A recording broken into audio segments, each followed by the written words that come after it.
I'd like to call the Village of Riverside Board of Trustees regular meeting to order for Thursday, August 3rd, 2023. We can all please stand for the Pledge of Allegiance. Pledge allegiance to the flag of the United States of America and to the republic for which it stands, one nation, under God, indivisible, with liberty and justice for all. Thank you, Ethan. Would you please call the roll? President Ballerini. Here. Trustee Gallegos. Here. Trustee Mateo. Here. Trustee Evans. Here. Trustee Pollock. Here. Trustee Marshazga. Here. Manager Francis. Here. Attorney Pickrell. Here. Also present Clerk Soul. Thank you. First thing on the agenda tonight is the President's report, and I do not have a report tonight, so we will move on to the Manager's report. I do not have a report this evening. Okay, next thing on the agenda is resident comments for non-agenda items. Is there anybody in the public that would like to speak to anything that's not on the agenda tonight? Apparently, yes. Okay, please. I'm told to make a presentation. Excuse me. I'm making the presentation because I'm the current and new president of the Hoffman Dam River Rats. I've been president since July of last year. I will continue to be the president until July of next year. I've told the membership that I will not be the president in perpetuity. That was John Mack's job, not mine. I'm only here to initiate the changes that I think are necessary for our organization. They are to get new members, because right now we have only 6 active members, dues-paying members, and to get some kind of internet and social media presence. We have that now, and I've been told to give you the particulars. We don't have a website.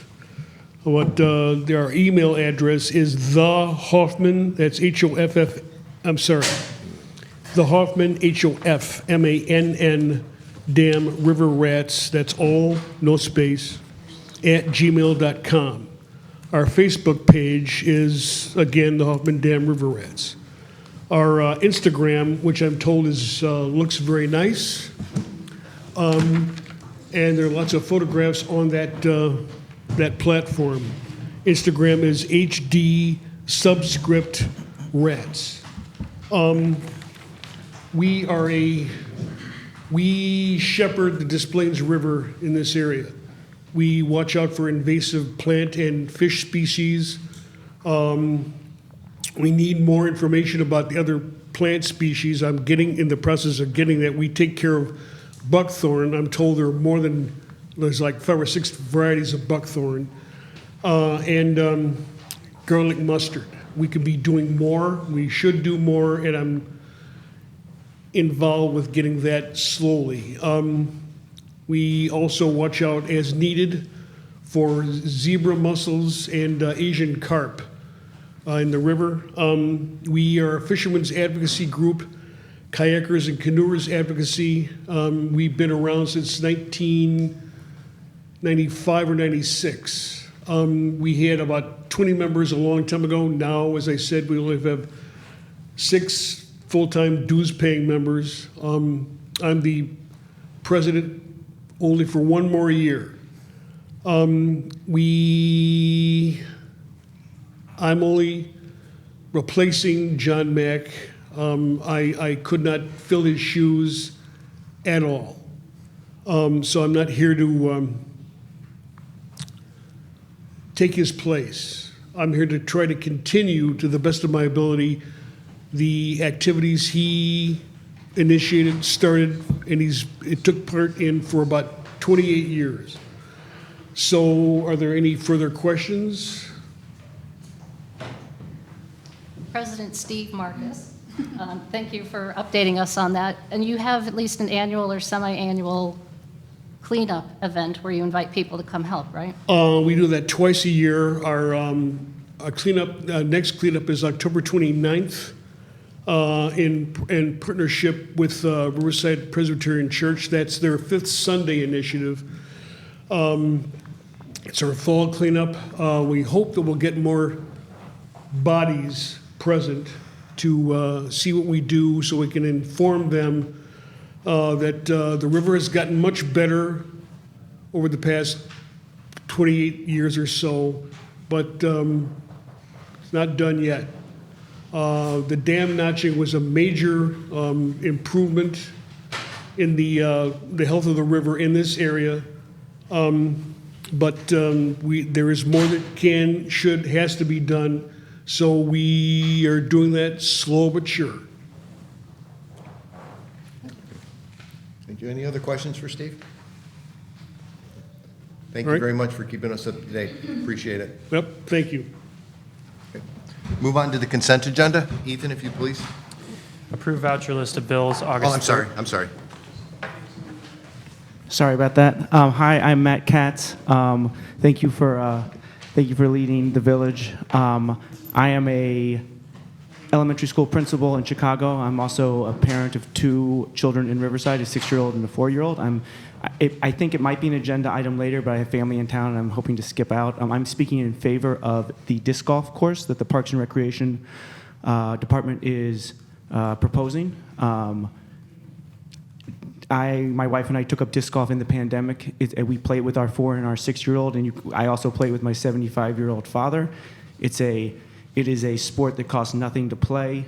It's the cost of a couple of plastic discs, and anyone can play it. Like I said, I'm an elementary school principal, and I can tell you, like middle school students, I was a high school teacher. High school students, one of their main hobbies is, in fact, throwing things. And so, when you think about like what do these kids have to do in this town, they have no money and they like throwing things. Or want something that could be a really attractive option both for the youth of this town, and like I said, anyone, any level of fitness can play disc golf. And the second reason I'm speaking in favor of it is because I believe it truly is in the Olmsted spirit.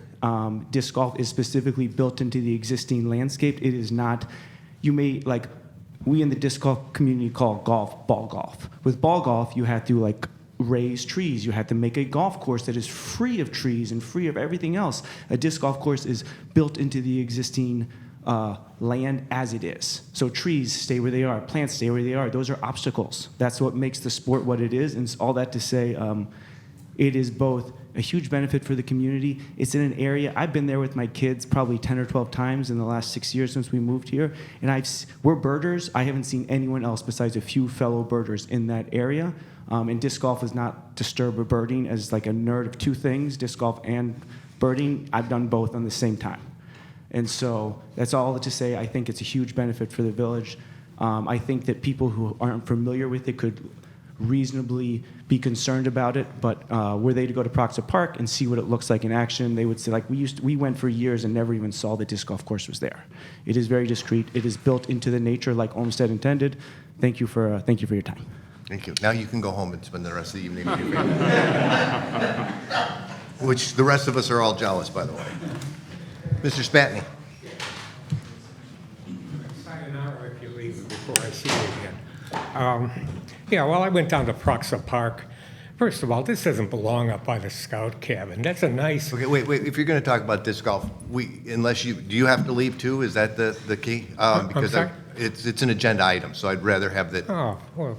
Okay, thank you. We can't talk about disc golf now later. We're going to the talk guy about just it. talked about it. I understand, but he had to leave. Well, I have to leave too.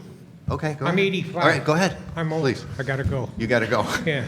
I don't have to go like that. Okay. So look, I went down to Proxa Park. They've got 15 or 30 or 40 signs stuck all over it. Here's the little plan for, hole 5, and then they've got these bricked in things for the tee area, and then you've got signs that say, watch out for flying objects. They're flying around in there, and so you're going to stick all these signs up there in that beautiful park, and that's one of the nicest corners of the village. Absolutely. Kids go there, they have their little play school thing or whatever they do, or daycare. That's really nice. But this thing, you're going to stick this all over there. Then nobody will ever walk up there. None of these people will. They'll drive up there. And then you got cars parked all over there. And what about the people that live across the street and they get all this noise and crap? And these things are ugly. And every one of them's got like a 20-foot circle of chips around it. It's not just a pole stuck in the ground. You know, it's a big ugly thing with chains and crap, and you want to put, I don't know, 9 or 18 or 36 or whatever they're going to do. You know, I mean, why screw that up? You already screwed up the Swan Pond. You know. I appreciate your input. It's nice Thank to you. see you again. Yeah, right. Ethan, would you please call the consent agenda, please? Yep. Approved voucher list of bills, August 3rd, 2023. Review and file Police and Fire Department June reports. Review and file Planning and Zoning Commission regular meeting minutes, June 18th, 2023. Review and file Parks and Recreation Board regular meeting minutes, May 22nd, 2023. And a resolution authorizing the village manager to issue a purchase order to Conway Shields for the purchase of 9 sets of firefighter turnout gear in an amount not to exceed $24,500. Thank you. Is there any trustee or anyone in the audience who would like to have any of these things removed? Hearing none, if I can have a motion and a second. So moved. Seconded. Motion by trustee Mateo, second by trustee Gallegos. Any further questions? Hearing none, Ethan, please. Trustee Gallegos. Aye. Trustee Mateo. Aye. Trustee Evans. Aye. Trustee Pollock. Aye. Trustee Marshowski. Aye. Motion carries. First order of business, department boards and commission reports. We have an update from the Parks and Rec Board Chair, Elizabeth Cos, regarding disc golf. Ms. Cos. Chairperson Cos. Hi, everyone. I am Elizabeth Koss. I have been a member of the Parks and Recreation Board for about 10 years now, and I'm currently serve as the chair. And in my time as serving on this board, we are constantly getting asked by members of First Division if there's anything we can do in the Indian Garden Scout Cabin area in terms of recreation. One of the big obstacles we have in that area is that area is considered a floodway, not a floodplain, a floodway. So it's almost considered, the way I understand it, to be part of the banks of the river. And so doing any sort of major footprint type thing in that area is not allowed. So things like play structures, basketball courts, volleyball courts, things like that are not something that are available to us in that area. So over the years, we have been exploring lots of different things that we can put in that area to sort of satisfy this desire for more recreation opportunities in the First Division. And I think that as a board, we have the goals of getting more people in the parks. That is one of our goals. And one of the couple of the areas that we see the least participation in our programs and in our parks are with our teens and with our seniors. So when we look to those groups, we always are looking for opportunities for getting those groups in the parks. And so I think it was actually in 2020 when somebody first approached us about disc golf, but we didn't start talking about it as a board, I believe, until 2022. And so we started exploring this as an opportunity in this First Division. And I know there's been sort of some discussion as to whether we looked at other areas, which I'll get to in a minute, but we really thought that this was a good opportunity for First Division because it's minimally invasive, because it's such a small footprint. I realize the gentleman before just talked about a lot of wood chips and signage and you can build these elaborate tee boxes and do all kinds of crazy things with this. But that is not the intention of this project. We are talking about a very small footing for each of these baskets. And again, because this is a floodway, that wouldn't even be an option if we wanted to do that. That's not something the Parks and Recreation Board is interested in really altering the landscape in that sort of way. But it wouldn't be an option to us even if we did. As I said, it's minimally invasive. The baskets that we're talking about putting up are removable. So they would go up and down with the swings and the tennis nets and things like that seasonally. So that would also really help with sort of a winterscape and looking out on a winterscape.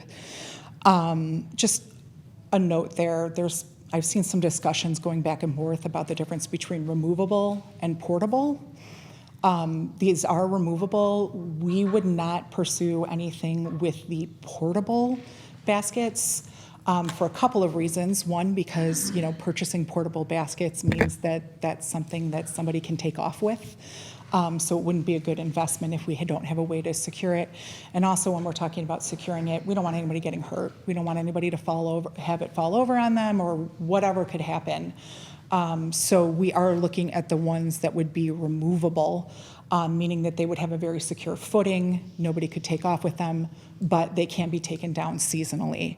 We've also talked to the different companies that create these things, and they can be coated in green or brown.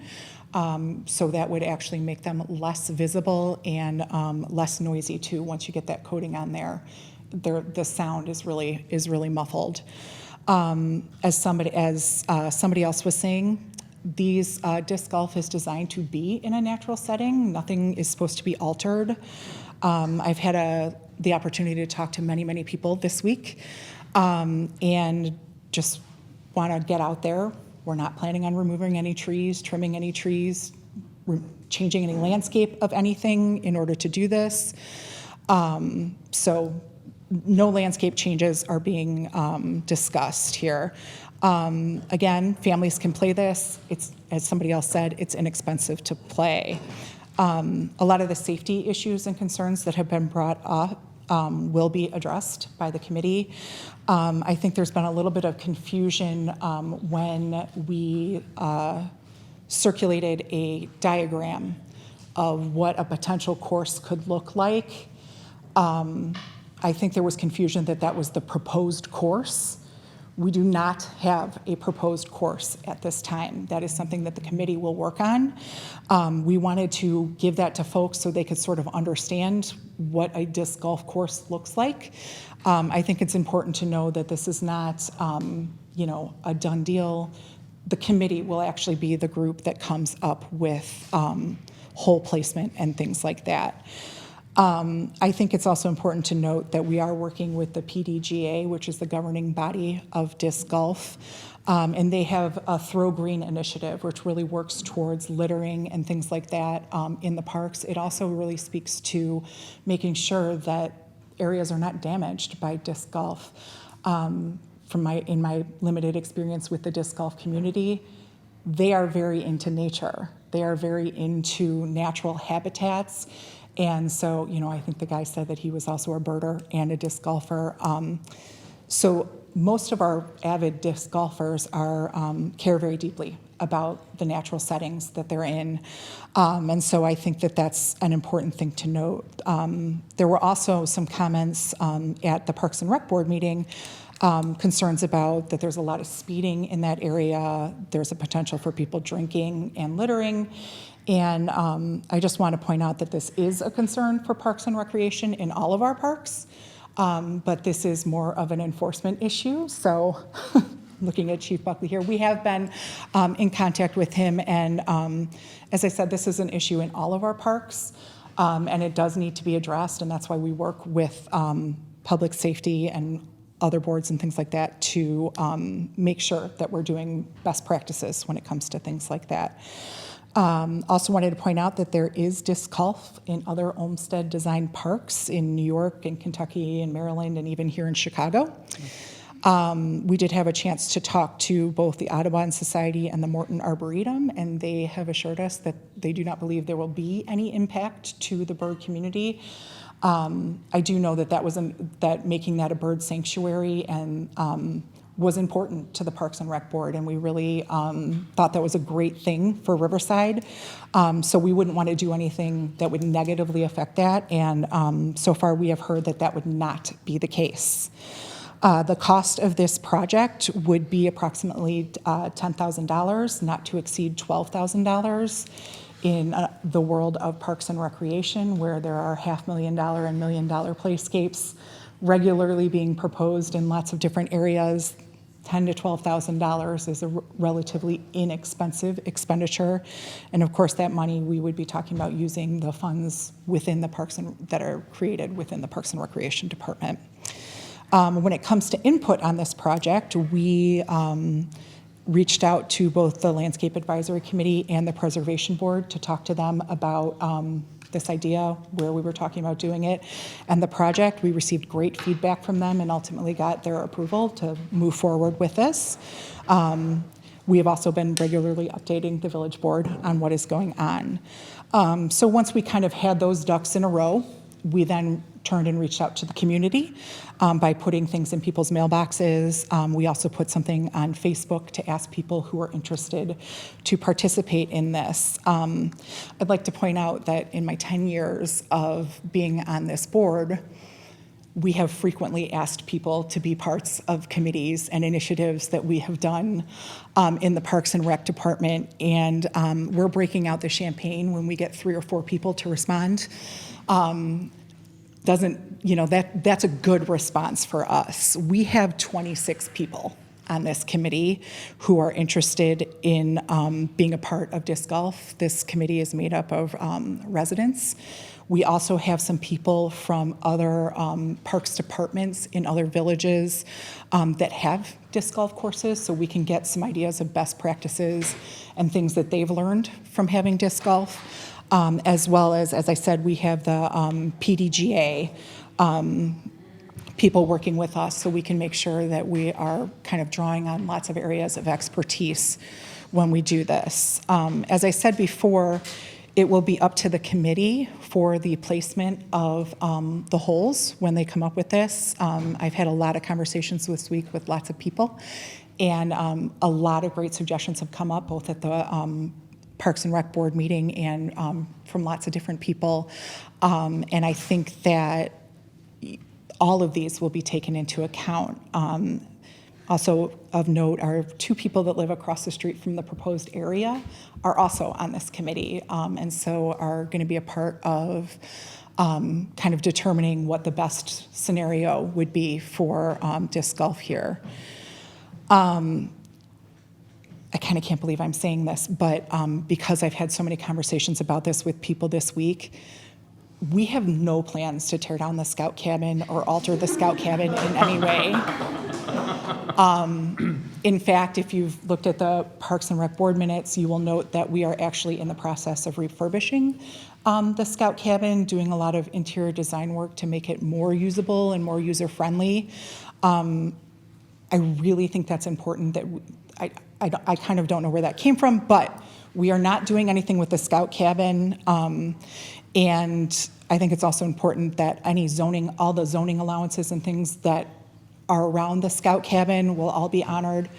We, as a Parks and Rec Board and as a department, are required to think about things like fall zones, safety zones, and things like that when we do any project, and this project is no different. All of the village ordinances, zoning laws, and everything will be enforced and followed with this project. One of the other things is somebody was asking about certification and would we have big tournaments. This course is not being designed at a tournament level. We are designing it as a family course, meaning that there won't be long distances and things like that. When you get to the tournament level, they're really winging Frisbees, and they're pretty serious about this. But by keeping it a little bit smaller and more compact, we won't see that sort of velocity in Frisbee tossing with our course.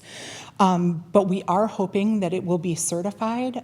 This leaves us open to the possibility in the future, if down the road Riverside becomes a disc golf community and everybody wants to be a part of this and we want to host tournaments, well, that will leave us open to that possibility. That's not really something that this board is envisioning as something that we necessarily want, but I think it would be fun, maybe next summer, if that's when we have it available to us, to maybe do a family tournament, that Parks and Rec would offer, or something of that nature. I actually saw one group was doing a grandparent with children, with their grandchildren tournament that I thought was kind of a neat idea to kind of bridge those generations. But certification would leave us open, and that way, we're not spending this money without thought of the future. So I think that that's a good idea. So I also want to point out that we have received lots and lots and lots of positive feedback from the community on disc golf. Definitely lots of positive feedback from teenagers, which is always shocking to me when teenagers pay attention to anything. But I've also had the opportunity of having a lot of great conversations with people who had concerns about disc golf, as well as people who were really excited about disc golf this week. And I know for me, as somebody who served on a board for a long time, it's been exciting to get feedback. It's been exciting that people care. And I think that while I know that some people have a lot of concerns about the disc golf, I still think it's important to hear that feedback, to gather that information, because I think it's great when people care about their town. Bottom line, we like people to care about their town. We like people to care about what's happening in this town. And we like getting this feedback. So just a little brief thing on next steps. The committee met on July 26th and decided that they were, as a committee, going to do 2 weeks of research. So committee members are going to different parks to kind of see what's going on there and gathering information online as well, so they can understand different ideas about hole placement and things like that. After this period of research, they are going to come together and rough out a hole placement scenario for the 9 holes that we are talking about. Once they have that, the idea is that we will put stakes in the ground for where we think these holes should go, where this committee has decided that they think the holes should go. And we'll leave them there for 2 weeks so that we can gather feedback from everybody who wants to give us feedback. Maybe it should be 5 feet this way, just really so everybody can really see and get a visual of what we are talking about with this. And then based on that feedback, we will adjust hole placement, leave that for 2 weeks. And we're going to do this 3 times, just so that people can really get a firm idea of what we're talking about in this area and what it would look like. And then hopefully we will then have sort of a consensus built on where we should do this. And then, of course, the next step would be the village board approving the expenditure. That's always something that we, as a board, have to have that. And again, that expenditure would be $10,000, not to exceed that $12,000 mark. I think that pretty much covers. I tried to address a lot of the questions and concerns that I heard about this week, but if there are any other questions or concerns that need to be addressed. Okay, before we open it up to the public, just want to, any trustees who have any questions? No. So if the board and the department goes with a removable style, what footprint is then left in the park while the basket's removed? The easiest way for me to explain this is, again, this might be how my brain works, is if you've ever been to a baseball field and you see the removable bases, and then there's a little cap that goes over it once it's removed, that's the footprint we're talking about, is it would be a cap that goes over it. So we're not talking a huge footprint, we're just talking a cap sort of thing that goes over that. So no concrete? So it would have, the actual basket would have to be put in a concrete footing in order to make it safe. So the actual footing that it's in would be concrete. The cap would not be concrete, but we're talking about a very small concrete footing. And how deep would it be, do you know? Getting in the weeds. I know, I'm sorry, I don't know that. Do you have that information? Yeah, they recommend 16 inches deep, so the concrete footing would be below grade. The only thing that there might be a stub, it's a sleeve system, so there might be a small stub that we would cap. That would be the only footprint left once the baskets are removed. So would the forester be involved in this? Being Yes. concerned about tree roots? No, I consulted with him as late as today, and he didn't express. Again, final layout not set, so he may have some input in that regard, but he did not have any initially. Okay. Final question, because I know you guys discussed it today. If you were to go with portable, is there no way to secure them so they don't get stolen? Not that I'm aware of.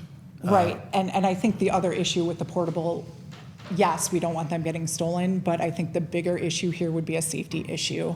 of if they're that easily moved and that easily manipulated, somebody could get hurt.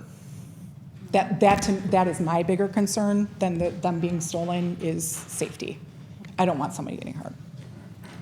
Thank you. Thank you for Certainly, your if presentation. there's other information out there, I'm happy to research it. I've researched it myself. I haven't found a safe way to secure it. I did reach out to the vendor that I've been working with to get pricing and specs with, and they sell both kinds. So they sell, the portable ones are either a tripod footing or a circular footing, and really all they come with is just kind of step-in stakes. He wasn't aware, other than securing it to a tree or some other removable object, how it would, we could stake it in the ground, but ultimately it would still be able to be popped out. But if there's other information that I'm not aware of, I'm happy to research that. Thank you. Any other questions from any of Trustee Pollock? Just following up on that, someone described to me a system that didn't require concrete, that it was a metal pipe, basically, that could be 3-4 feet deep, and it's just augered in, and the pipe goes in, and then you padlock the basket to it so it can't be moved. Have you seen that type of system? The only reason I ask is because that makes it so you could move the holes every once in a while. Just like on a golf course, they move the holes every once in a while. The exact system you're describing is what I'm familiar with. The only difference is instead of driving it into the ground, there's a concrete footing. So it is a sleeve system, but I'm not aware of anything that you would, because ultimately, even if you pounded it in the ground, you would be able to just kind of push it over at some point. Okay. Any other questions? Okay. Yeah. Okay, hearing none, I'll open it up to the floor. Please. Would you please, ma'am, would you please go Oh, up to the sorry. podium? I'm sorry.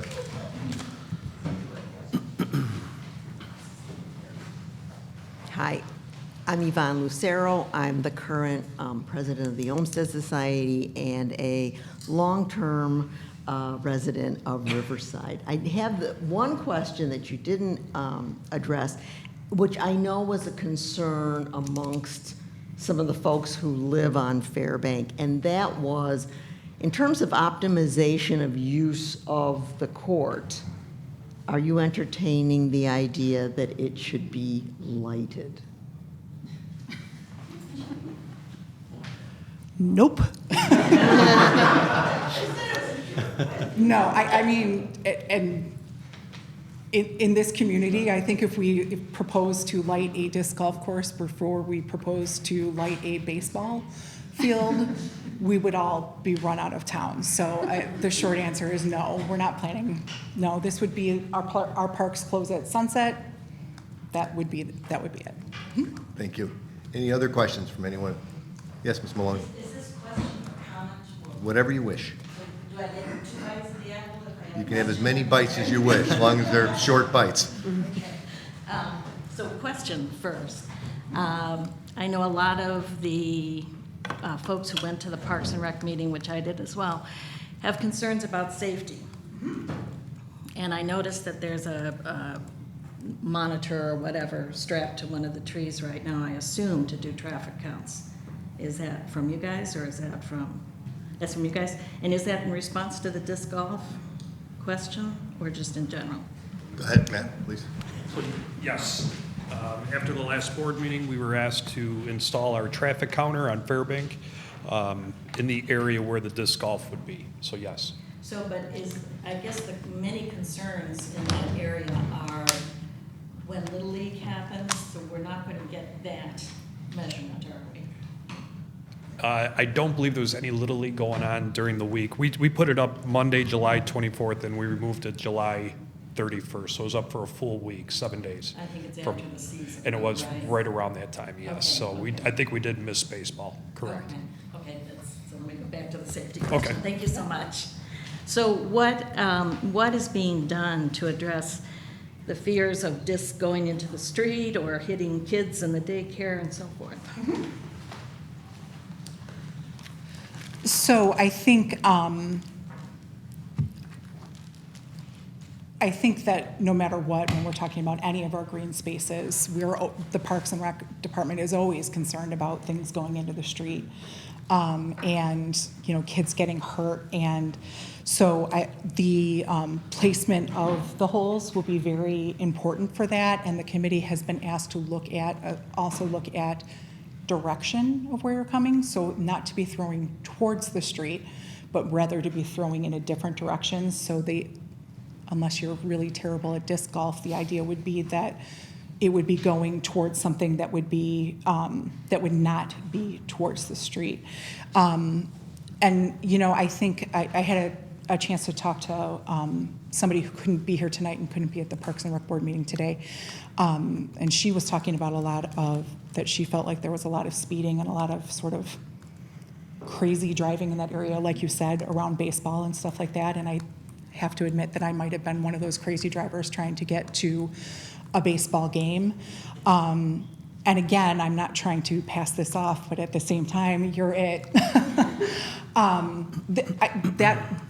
While that is always a concern of Parks and Recreation, that's also, in my mind, an enforcement issue that we need to. You're bringing an attractive nuisance to the area. It's new. Mm-hmm. New cars there. The discs go everywhere, and if you look at the PDGA website, they ask how often have you hit somebody, and look at the responses. There are pages and pages of responses. Ms. Maloney, if you're going to. Yes. Oh, sorry. I was just saying that you can't say that the Park District always has this concern, because this is something new. And discs go in the air, and there are many discs at any one point in time versus one baseball. So we need to think of a way that that's not going to work. And I pointed out that the PDGA, if you go to their website, they ask their membership, how often have you hit somebody else? Take a look at it, and these are experienced people. And it's like America's Funniest Home Videos, except it's not funny when they talk about it. So I want to know, what are the safety measures going to be? If I may, I have this is what the committee is operating. This is what I've researched online. These are the design principles and safety distances for any safe disc golf course, and it lists the very things you're talking about: minimum distance from buildings, minimum distance from roads, minimum distances from residents. A disc golf target will not be installed too close to a resident pathway or playground. Throwing directions are planned so that stray throws cause a minimal conflict as possible. Holes are not planned crossing cycleways, pathways, or roads, and holes are planned so that they cross with each other as little as possible. Those would all be the principles that this would be laid out and follow. But what about the kids that are from the Scout? Ma'am, Cheryl? ma'am, if you want to speak, can you be recognized and go to the podium? So how do you get recognized? That would be good. Sorry about that. Well, that would be start. Go ahead. Yeah, I'm just curious as to how, I'm on Fairbank, and the kids from the camp, they're from the scout cabin all the way in between and to the baseball field every day. They're all over that whole area. I just don't see how they're going to be playing disc golf there. And I don't know if you've ever played it before, but if you're just starting out and you're not very good, it doesn't matter if the hole's over there. My disc will guarantee you go over there. So that just, me too. So it just seems like those kids, I see those kids every day, and they're in different groups. They're all over the whole area. I just don't see how that's going to be avoided when you really can't control, especially if you've got like 6, 7, 8-year-olds playing with their family, like throwing it. The kids from the camp are just, is the camp still going to stay at the scout cabin? Yes. Okay. So I feel like that, and also the traffic is also a huge concern in that area. Okay, thank you. Sir?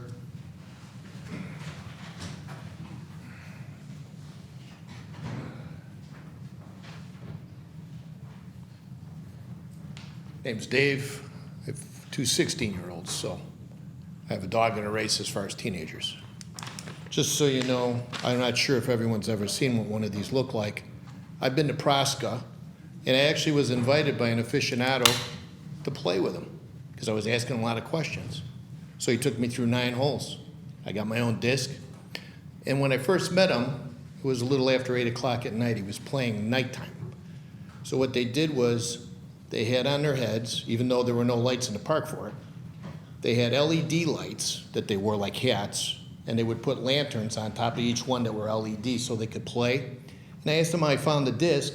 He said the discs were lit, and they also had an X on them so you could see them at night. So there is nighttime disc throwing even without lights. Okay, but our parks do close at sunset. Well- So that would not be available. Well, in theory, Our parks do close at sunset, so that would not be available. So except when they're please, shooting the fireworks off over at the park, but, all right, I'll go with that. So then I went back the next day and met up with him for purposes, we'll just call him Roy. Showed me how to throw the disc.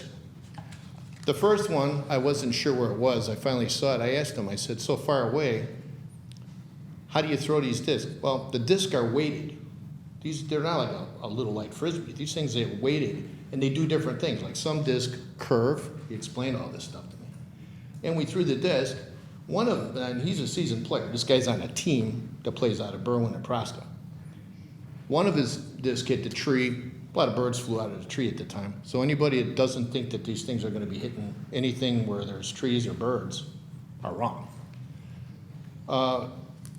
I saw when he was throwing it, there's two different throws. This way, which really gets you a lot of flight, and then underhand when you're trying to get like a putt, hit the chains.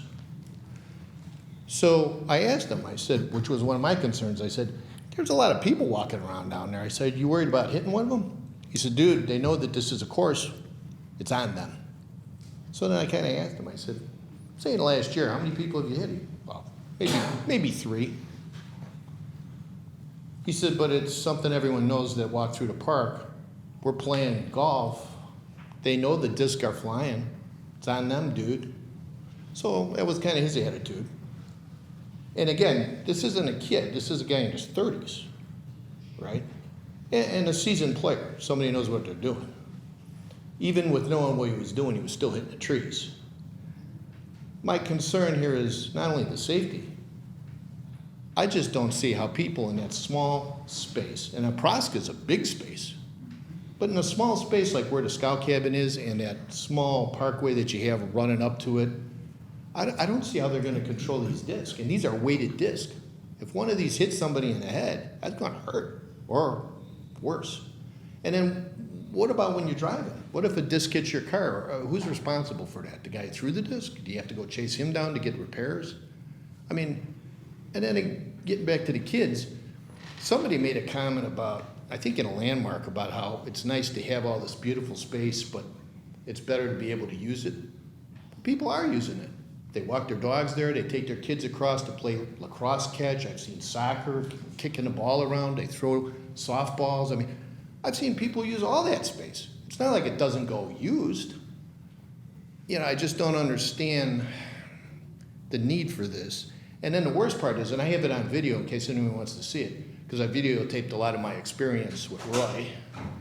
When you hit this thing, when you hit those chains, it sounds like someone slamming a chain link fence gate. This isn't a quiet thing. And if anybody thinks this is a good thing for nature, or hitting the trees with these discs, and God knows where these discs are going to be flying. You know, it's not, I mean, it's not a pool table, and even on a pool table, balls come off. I just think that this needs some serious, serious thought, because I think this is the wrong place to put it. okay, I appreciate your input. Thank you. Anybody else? Yes, sir. Sorry, I got a partner here. I honestly wasn't going to say anything. My name's Tom. I live in Riverside. Thank you, Dave, for your comments, because I totally understand all of them. Safety is a factor for me. I wouldn't want my kid getting hit by a disc. But I played college lacrosse. I played rugby, I played baseball, basketball, football. The only sport I've ever played that I didn't get hurt, A, never saw anybody else get hurt, and B, didn't have to pay a dime, was disc golf. Seen a lot of camaraderie, never seen anybody who wouldn't care about hitting somebody. And quite honestly, I think it's better than Facebook, and it's better than iPods, or iPads, and I think a lot of people would use it. That's all I have to say. Well, if you don't want to get hit, don't go to Prosca Park and play with Roy. Stay away from disc golf. Go ahead, sir.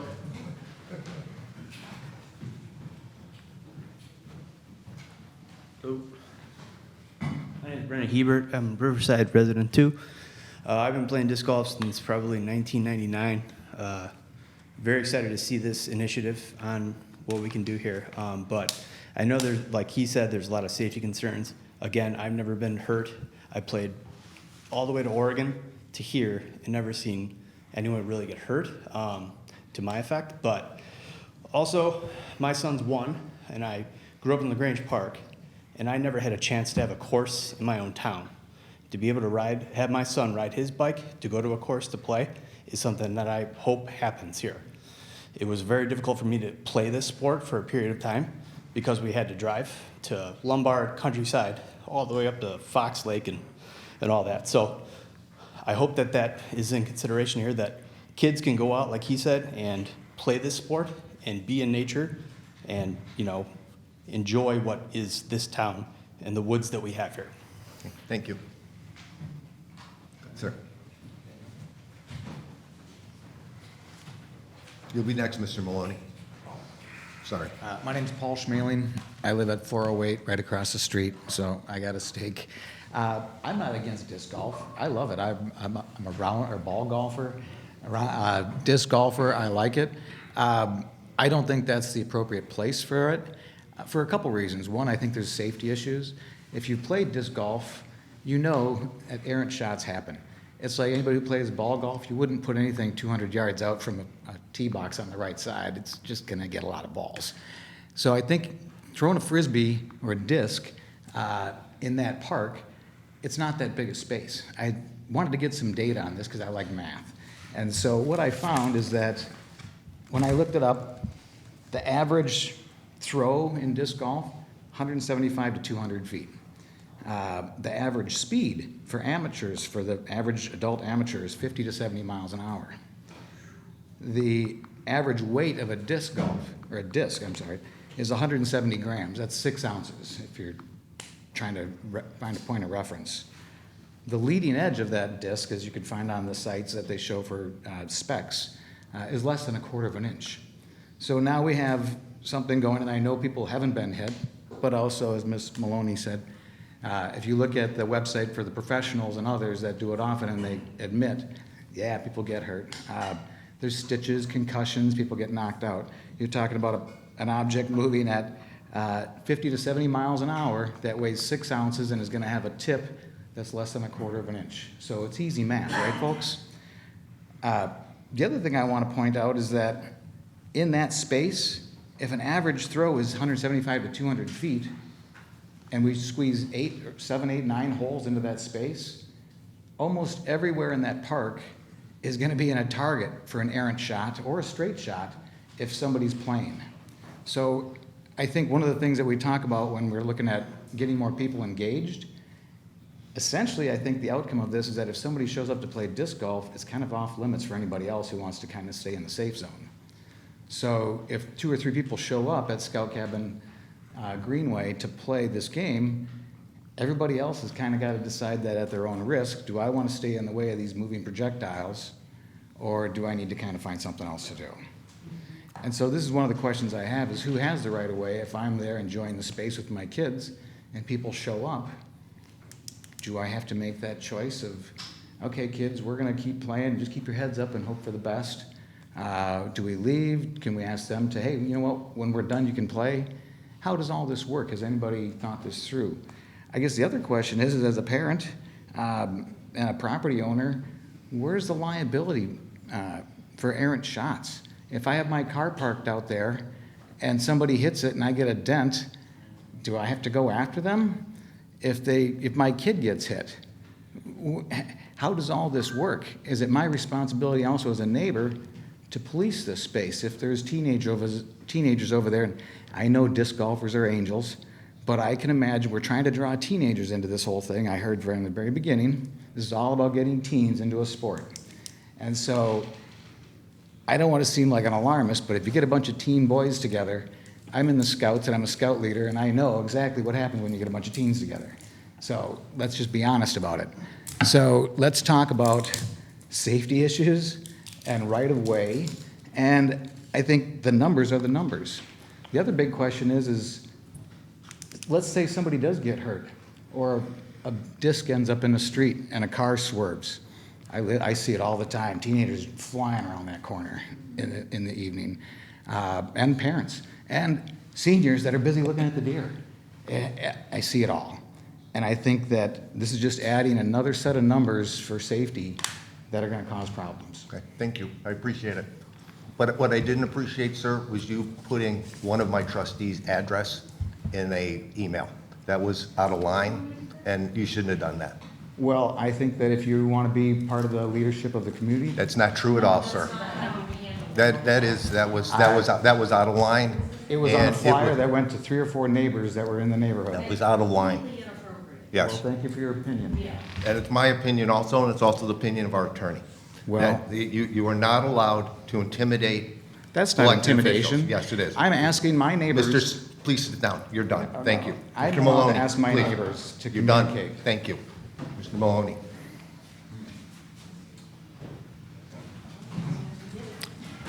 Thank you, President Ballerine. I'm Mike Maloney. I don't live across from the location, but close by. First, I'd like to congratulate Public Works for their continuing effort to bring amenities to Riverside. Now, that said, as I expressed at the last Public Works meeting, Parks and Rec, sorry, I'm not in favor of the project in its current location. I think there are better locations for the disc golf. Many of the reasons have been expressed by folks that have spoken before me, so my point of view is that I'm very hopeful that that the team that's looking at this will look at other locations, including the Indian Gardens ballpark area, which is substantially larger, already has human amenities, has much more parking, and has bathroom facilities. So I think if we were to have disc golf in that area, it could coexist with the tennis court and baseball fields, be a much better location, and we'd have much lower pushback from the folks that are not objecting to disc golf per se, but rather objecting to placing it next to the scout cabin. Thank you very much. Thank you, Mr. Maloney. That's an interesting question, interesting observation.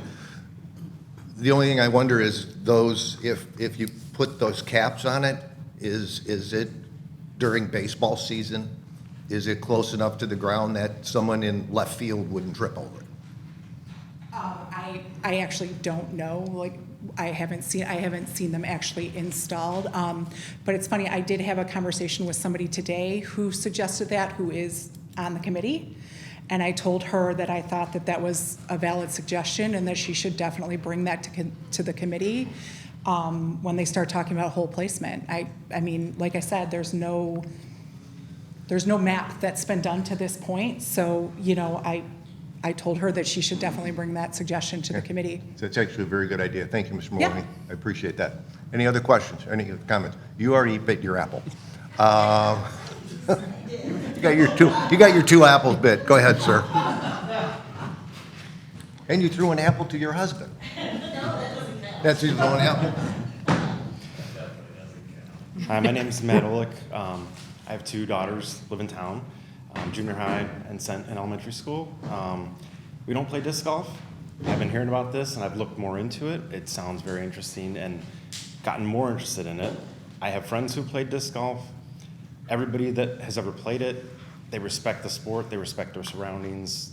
If they like it, you don't want to trash your area. You don't want to, mess it up and ruin things for other people. Some of the safety issues, yes, you go to a park, you might get hit by a football, soccer ball. You go to Turtle Park, you might get hit by a swing. Safety issues are around there, Frisbee.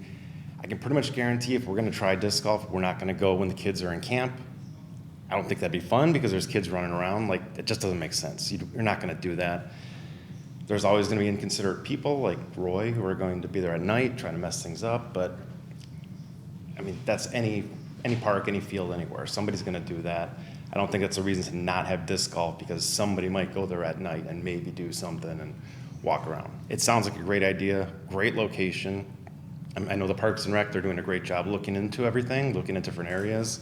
I think this would be a beautiful park for disc golf, and I know people who like to disc golf, they like the beauty of the area. Just putting it in a field's not interesting. Putting it in a nice area will get people there, coming into town, checking things out, playing a fun game, and being safe. I mean, nobody's gonna be purposely hurting people. Very different than Proxa Park, where they're just right in the middle of everything, benches, swings, all right there. I haven't seen some of the holes. I haven't seen some of the, that you don't even know that you're in the middle of somebody potentially throwing it. You're just walking around, it's right there. This sounds like it's gonna be much more laid out. You know that you're there, and you're gonna see that people are playing. It's not just, you're sitting on a bench and all of a sudden it flies past your face. So, thank you. Just want to show my support for this. Appreciate it. Sir? I'm going to entertain a couple more comments, and then we're going to move on. Thank you. Hi, my name is Mark Zimmerly. I'm the pastor of Riverside Presbyterian Church, which has been in the First Division for over 150 years. And the Scouts, the Boy Scouts, meet at our church. I'm just here to say how much my congregation is excited about this project. Particularly the youth in my congregation are excited to have another activity in the neighborhood. I myself have been playing disc golf for over 20 years. I've played dozens of courses around the country, and I'm also an environmentalist. I think these things go well together. It's a great way to get people out into the parks. Every place I've been, it's been an improvement to the park rather than a detriment. The people that I've played with have been respectful of the environment. I myself have never hit someone with a disc. I've been playing with my kids since they were that size. I've never felt like they were in danger in any way. I was with the group last week that went out to walk the site. I was a little bit skeptical that there was enough space there, but that was not the case. I feel like it's an excellent location for a 9-hole course. There's plenty of space for those baskets. The group is being very respectful about trying to make sure there's a lot of space between the holes and the street and away from the ball, away from the baseball and other activities, because those things really do not coexist well together. But I've also been in parks such as Catherine Legge out in Hinsdale, where it's multi-use. You got dog walkers and picnics. They coexist really well. And so I think this is going to be a great course. I think Riverside's going to be proud of it, and we're excited to have it in the First Division. Thank you. And welcome to Riverside. Thank you. How long have you been at the church now? 2 months. Congratulations. Thank you. Yes, sir. Hi, my name is Matt, resident of Riverside. I'm an Eagle Scout, so if there was any talk of removing that cabin, I'd be front of line. I have 15 years experience playing Frisbee golf. And one thing that hasn't really been brought up is the technicality with playing Frisbee golf. When we're talking about throwing 200 feet, it takes quite some time to learn how to do that. There's a lot of technique that goes behind it, and with the discussion of how short some of these are, the courses, of course there's always going to be a little bit of hazard, but when I've played and knowing a lot of my friends who play dozens, there's always that conversation of making others aware. So if there is a Frisbee that goes awry, there's that conversation of calling out 4. And you'll hear that quite a bit, even when it doesn't come close. I play golf, ball golf, hitting someone with that, even calling 4, but I've never hit anybody or known anybody to be hit with a Frisbee golf. So just wanted to give my experience of 15 years. Thank you. I will take one more comment. No? Go ahead, Elizabeth. Thank you, though. I appreciate your enthusiasm. So I had a lot to say tonight on my 2 pages, but, after hearing all of the comments and coming face to face with a person who doxed our trustee, that has kind of changed my message. So I want to make sure that it's clear that doxing is a form of harassment. It's a form of intimidation, and it comes from a place of malicious intent. If you really want to engage with your village representatives, there are emails public on the village website that you can use. I encourage discussion. Our community is typically wonderful. We can have differences of opinions. We can share those opinions and we can learn from them. But this is just unacceptable. People who have been doxxed have a higher likelihood of experiencing identity theft, verbal and physical harassment, assault, stalking, and much worse. So that part of this issue, I think, has sort of fallen to the wayside. I understand safety concerns. Some are valid, some are what ifs. You know, what if the dozen of kids that ride opposite to traffic on the dark streets at night with no lights get hit? What if? We can what if ourselves to death. You know, you put yourself in situations, you walk across the street, you look, you do what you can to stay safe. But for any member of our community to personally attack a trustee, it's just disturbing. And I just wanted to highlight that. And I would hope that the trustees know that not everyone in the community is like that. Not everyone in the community will do that to you. And there are a lot of us in the community that will support you and your decisions, regardless of if we agree to them. Thank you. Thank you. All right, I'm going to close the comment on this and bring it back to the trustees. We have three options tonight. One option would be to say we're no longer interested in disc golf, tell the Recreation Board thank you, and move on. Second option would be to say we are interested in disc golf, please continue your work, and come back to us in 4 weeks so we can make a decision. Third option would be we can make a decision now. So that's up to you guys. I prefer B, Okay? because from the board meeting, one option for the committee is to recommend not having a course. So until we hear what their recommendations are, I'm happy to have them come back in 4 weeks and let us know. Okay. Okay, I'm sorry. I thought that the Parks and Recreation Board had full jurisdiction over the park lands. They do, but they do not have spending authority. Which I believe is a mistake, but that's something I can't ratify tonight. But they do have full jurisdiction over the parks. Okay. And they've been given that, and we've made, being the only one up here that's ever been on the Recreation Board, I had less trouble building Turtle Park than they're having building disc golf. I'm not kidding you. I mean, I didn't even talk to the village board that much. We had the money, they funded it.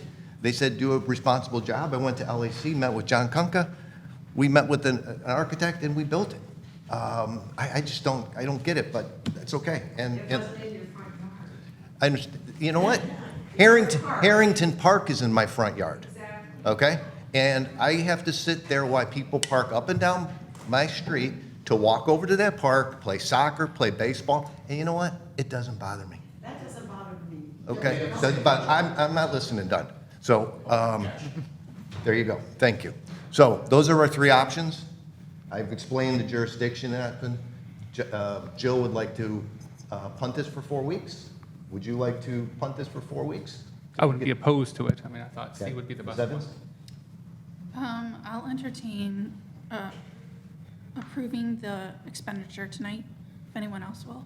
Then make a motion. I'll make a motion to approve the expenditure for the disc golf. So option C is what you're... Option C, yes. Then I'll second that one as well. We have a motion and a second. Any further discussion? Yes, Trustee Pollak. Yeah, I fully support this project. I want to be clear about that. But, you know, on a previous board iteration of the village board, we always had a rule that if a trustee was not ready to vote, that we would defer to that trustee and table a matter. So if we're not ready, if someone's not ready to vote, then what's the harm in waiting 4 weeks?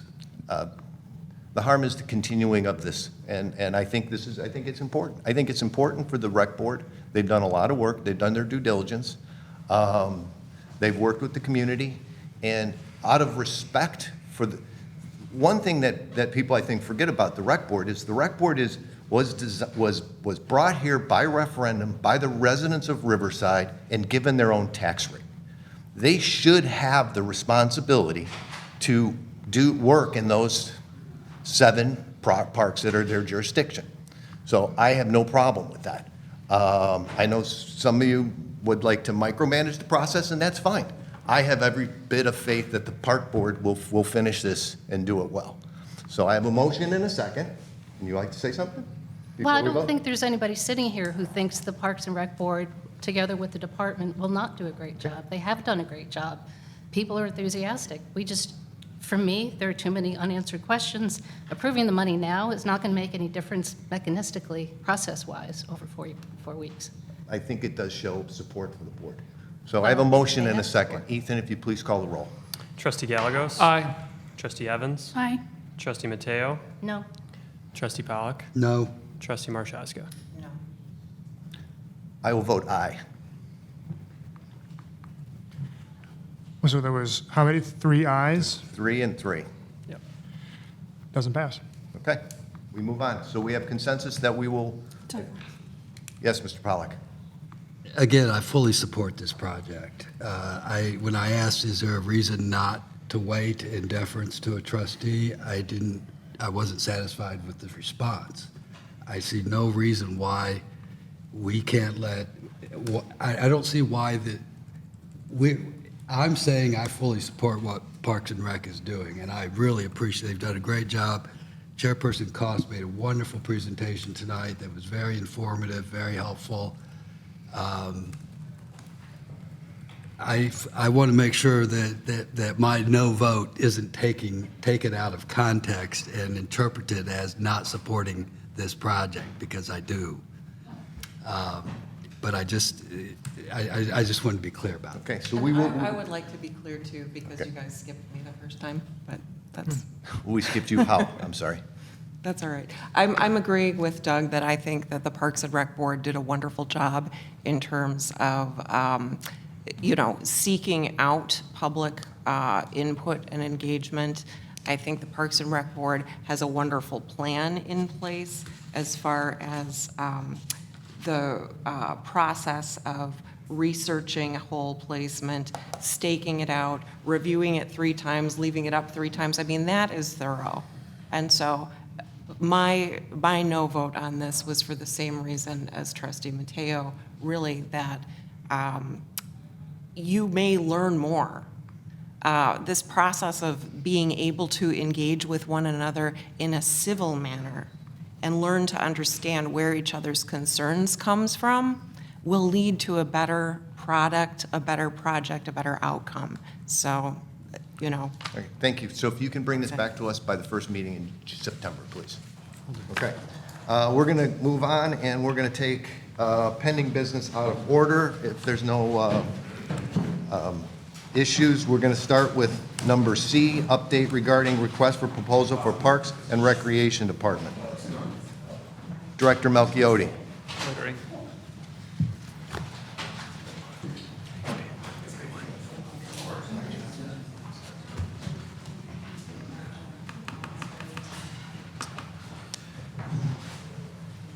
Good evening, President Ballerine, Village Trustees, Village Manager Francis. This is just an update regarding the RFP through the Parks and Recreation Department for the 3 phases that were discussed: community survey, parks and program assessment, and a master plan. At the July 20th Village Board meeting, staff was directed to get additional feedback from the Parks and Recreation Board regarding the RFP. And the Parks and Recreation Board and Chairperson Koss is here and can speak to it as well. They did have input regarding deliverables. There was interest in having results of the survey and study broken down by age and having that age group response be compared to the actual demographic or census information. That is something that we can work with the vendor with. But I believe, and you can correct me if I'm wrong, Chairperson Koss, the intent was to gauge the responses that we receive against the actual population numbers of that age group to make sure that we're really addressing those needs specific to that age group. Another item that they would like reported was our current and future scholarship needs based on income level. And so those were incorporated in the RFP and redlined for your review. Okay. Any questions? Yes, ma'am. I don't have any questions regarding this. I think it's a good additional effort. I do have some suggestions that I will forward you separately regarding incorporating concepts of climate change adaptation and resiliency into the RFP from the get-go, so that it's ultimately compatible with the work of the, that's okay. Are we all in agreement that, I'm sorry. Are we all in agreement that you all want to do all 3 phases of this? I'm in favor, yes. Okay. So you don't have to commit right now. That's the benefit of having the RFP. We will make sure that the legal language is tightened up, so it's basically kind of like a cafeteria. Like, we can do phase 1, but if the village elects to, we can decide not to do phase 2 or 3 if we feel like we have enough data and it's meaningful and we can do what is needed. So just so that you know, you're not committed. It's just making sure that we have the bones of what you're envisioning as part of this project when we put out this RFP. Sorry. Is everybody good? Do you need any more direction? You got some? No, we'll Okay. get the feedback from Trustee Marshazga, incorporate it, and we'll send it out and get the project started. Perfect, thank you.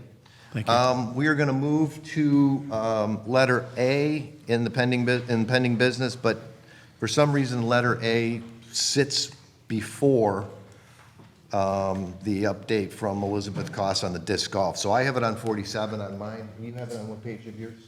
51. 51? So page 51 of your packet. This is an ordinance authorizing the execution of a Fifth Amendment to the property purchase and sale contract for the sale of real estate property located at 2710 South Harlem, Riverside, Illinois, to 2720 Harlem LLC. Manager Francis. Thank you. So as we've posted on our Facebook page, Starbuds has made considerable progress at the site. They have a projected opening date in early September.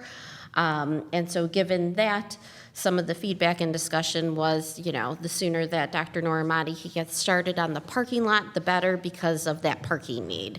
And so given that and feedback from board members, additionally, it was requested that we create an amendment to allow the village to close on the property with Dr. Noramati so that he can get started on building the parking lot in advance. So the changes that were made were essentially not waiting for Starbuds to open and be open for 30 days.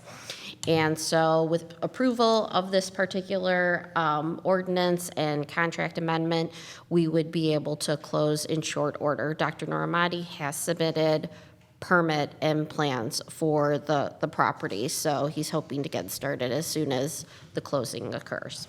Perfect. Any questions from anyone? Hearing none, if I can have a motion and a second? A motion? Motion by Trustee Mateo, second. I'll second. Second by Trustee Evans. Any further comments? Hearing none, Ethan, if you please. Trustee Yagos. Aye. Trustee Mateo. Aye. Trustee Evans. Aye. Trustee Pollock. Aye. Trustee Marshazga. Aye. Motion carries.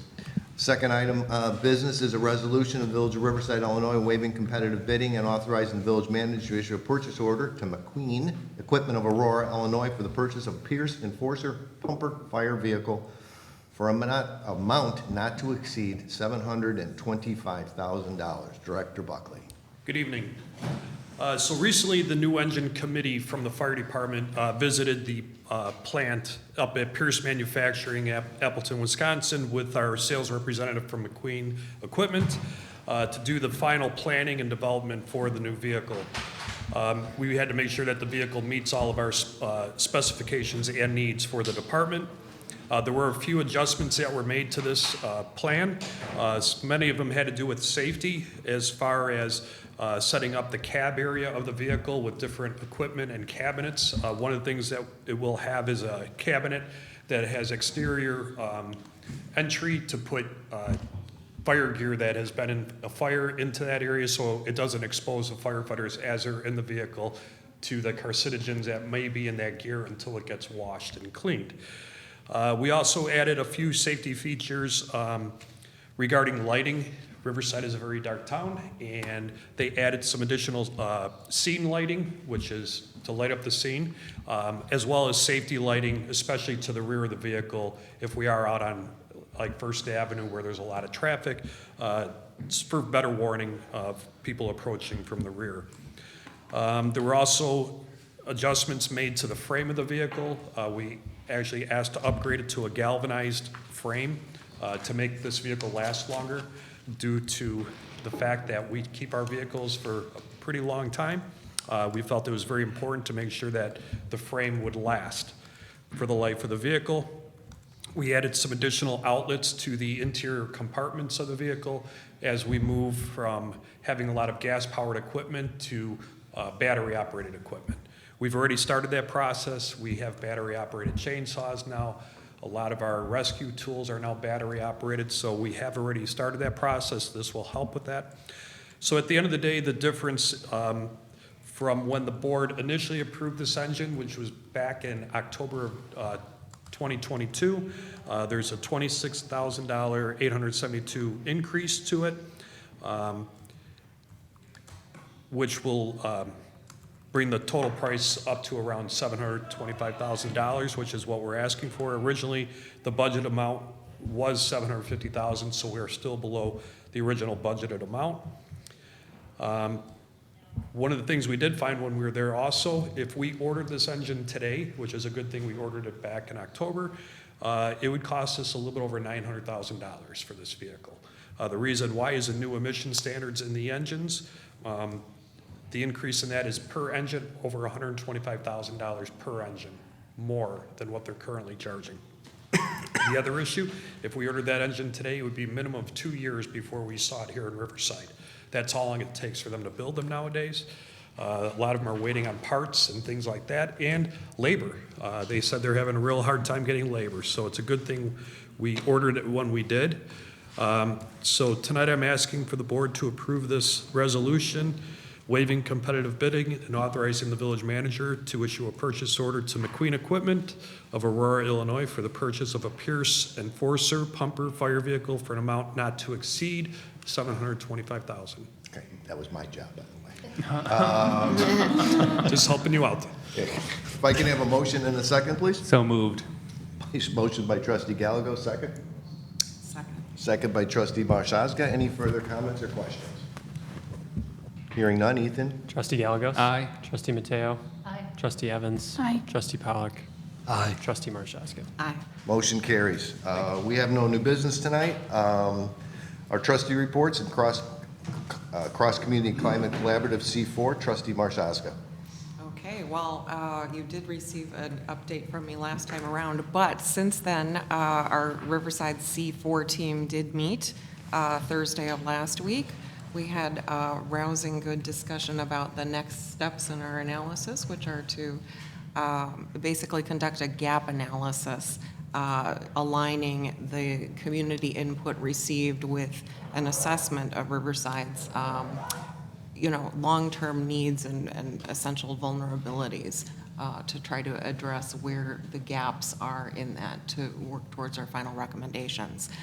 In addition, shortly on the heels thereafter was World Nature Conservation Weekend last weekend. And so this was our foray into ecotourism, and we had bird watching, kayaking. Actually, the kayaking, I believe, was canceled due to poor initial enrollment. But there was Tai Chi. We had some wonderful participation by the Landscape Advisory Commission, involvement of the Illinois Extension that brought native plants for just giving away to residents. And there was some real interest in the community there. I got a couple free plants, so that was fun. Did you? Yes, I did. Good. Joe, would you like to give us a little bit on the birding? How did that go? Also note that Brookfield Zoo had a table there. It went well. We didn't have great turnouts, but the conversations that we did have both days were really nice. We saw some good things and got to know some people from Riverside and from outside of Riverside. So Good. It was a great weekend. Good. I appreciate you all taking that under your wing. So hopefully as we move forward, we have some lessons learned to make it a little better next year. Yep. Okay. And a plug for fishing derby on Saturday morning at 9:30. I believe there's still room for children to be registered until 9 o'clock tomorrow morning. Correct. So hopefully there's a mad rush right now. We're up to 38 right now. 38 now. Awesome. Any other reports from anyone? Okay. Hearing none, we do have a need for executive session tonight, so the board will not convene and no final action will take place. So I will ask for a motion and a second to adjourn to executive session. So moved. Motion by Trustee Gallego, second. Second. Second by Trustee Marshaga. Ethan? Trustee Gallegos. Aye. Trustee Mateo. Aye. Trustee Evans. Aye. Trustee Pollock. Aye. Trustee Marshaga. Motion carries. Meeting adjourned. Thank you all.